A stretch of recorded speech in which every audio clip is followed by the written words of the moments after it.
Fala, brava gente guerreira!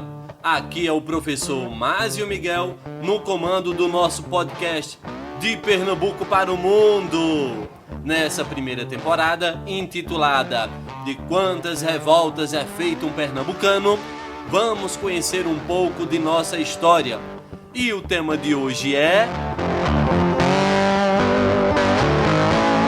Confederação do Equador. Desde o início do século XIX, muitos produtos da região Nordeste estavam em crise, especialmente os de exportação, como o açúcar e o algodão, devido à concorrência estrangeira. O açúcar sofria a concorrência da produção cubana e do açúcar de beterraba europeu, e o algodão perdia para a produção norte-americana em expansão. Mesmo diante dos problemas econômicos, o ano de 1824 em Pernambuco é marcado pelo cenário político que atravessava os seguintes pontos: substituição do presidente da província, cargo de governador hoje, bloqueio naval a Recife, recusa do juramento do projeto de Constituição e ameaça de invasão portuguesa ao Brasil devido às guerras de independência. Vamos detalhar essa história. Como sabemos, a independência do Brasil em 1822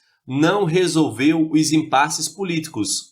O governo de Dom Pedro I começou a desagradar os brasileiros por manter uma postura autoritária, como o fechamento da Assembleia Constituinte em 12 de novembro de 1823, encarregada de elaborar a primeira Constituição brasileira. Procurando impedir sua dissolução, a Assembleia manteve-se reunida durante a noite de 11 para 12 de novembro. Após a chamada Noite da Agonia, a Guarda de Honra de Dom Pedro desalojou os deputados. Aqueles que reagiram foram presos. Além disso, o imperador passou a manter uma estreita ligação com um partido português existente no país. Esse partido era acusado de querer que o Brasil voltasse à condição de colônia de Portugal. Dissolvida a Assembleia Constituinte e próximo dos portugueses, Dom Pedro I mandou elaborar uma outra Constituição,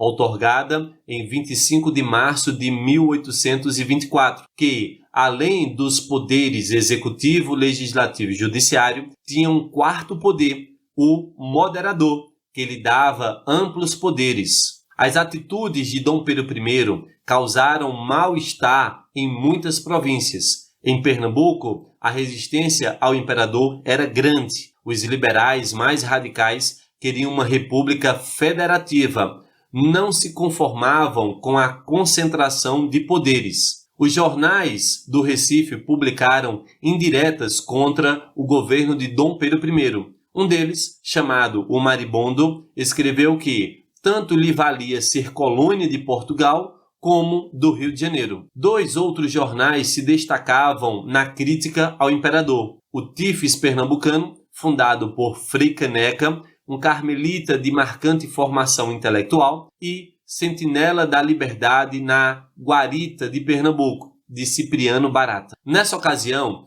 o Frei Caneca escreveu um artigo atacando violentamente a atitude do imperador, que dizia: do Rio nada, nada, não queremos nada.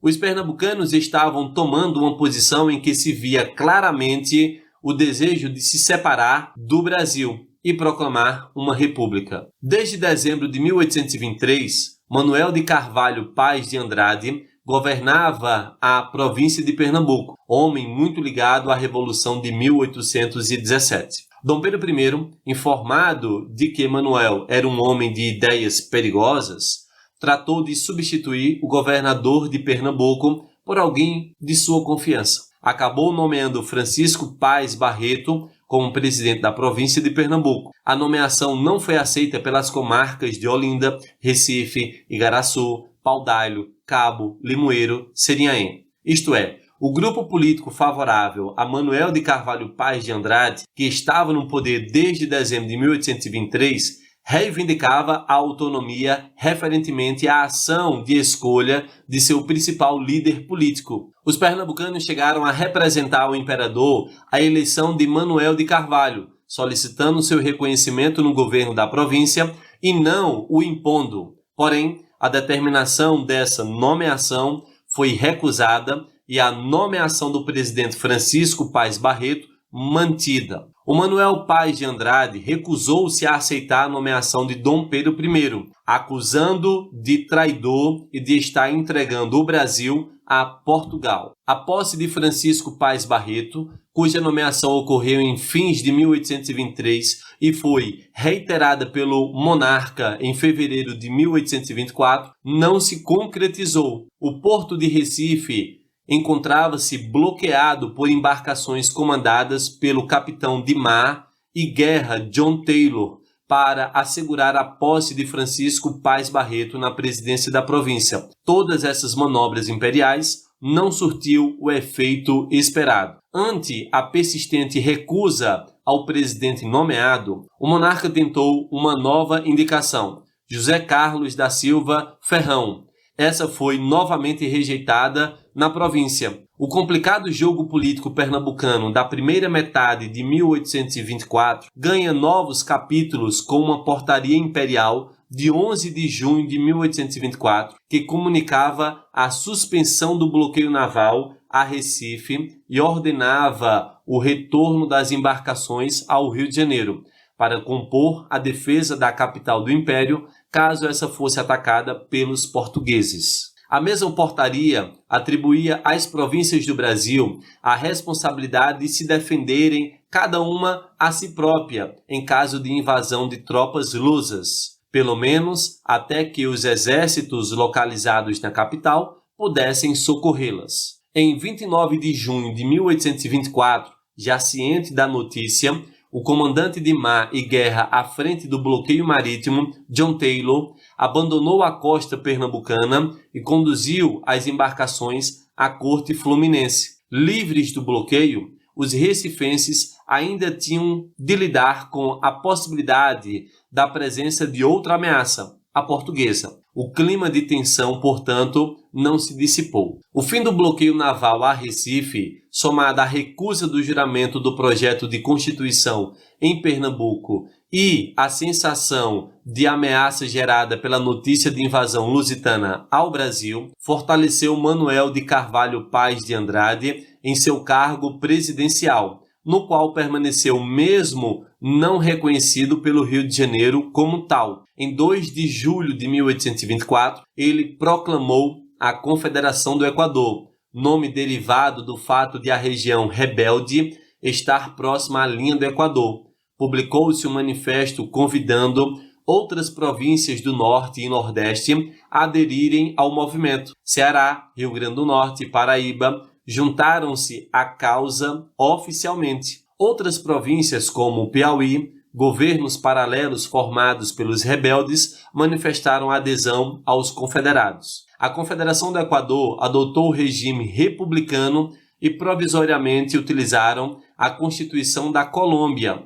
Em agosto de 1824, Paes de Andrade convocou uma Assembleia Constituinte, enquanto Frei Caneca elaborava o projeto de Constituição da nova República. Da Confederação do Equador participaram jornalistas, padres, militares, senhores de engenho, comerciantes e muitos elementos das camadas populares, como brancos, pobres, mulatos e negros forros. Grupos radicais exigiram o fim da escravidão, formando brigadas populares, compostas de elementos da população livre das mais diversas origens, inclusive mulatos e negros. Essas brigadas não eram bem-vindas pela aristocracia rural, que se afastou do movimento. Fica evidente que a tensão aumentava nesse movimento acentuadamente urbano e popular, de caráter mais democrático do que os anteriores movimentos nativistas.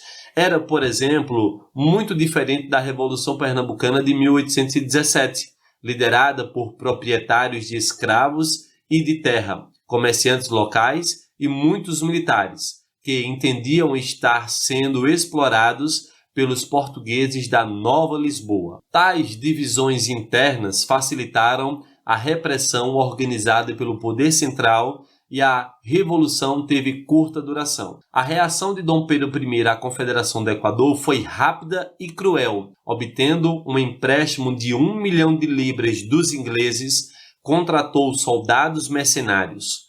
Uma das contratações de Dom Pedro I foi a esquadra comandada pelo almirante inglês Lord Cochrane, que foi designada para sufocar a rebelião. Junto com a esquadra seguiram 1.200 homens, comandada por Francisco de Lima e Silva, pai do futuro Duque de Caxias. A Confederação mandou navios para Alagoas em 17 de julho. Levaram mantimentos para as forças da Confederação. Quando se encontravam em Porto das Pedras, foram atacados por 2 navios imperiais e vencidos. Foram os líderes aprisionados. Os revolucionários sofreram duros ataques e, a 17 de setembro de 1824, as forças imperiais tomaram Recife e Olinda.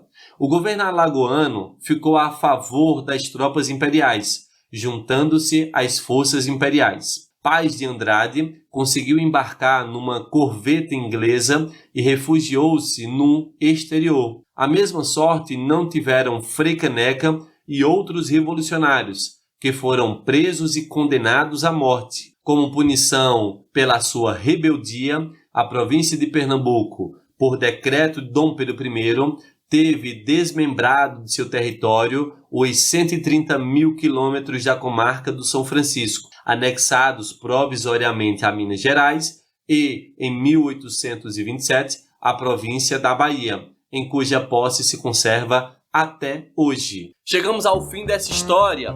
Agradeço a audiência e o aguardo no próximo episódio para juntos conhecermos mais uma revolta pernambucana. Quer saber mais sobre a história de Pernambuco? Me siga no Instagram, @professor Másio Miguel. No mais, compartilhe o episódio com teus amigos, vizinhos e familiares. E até a próxima!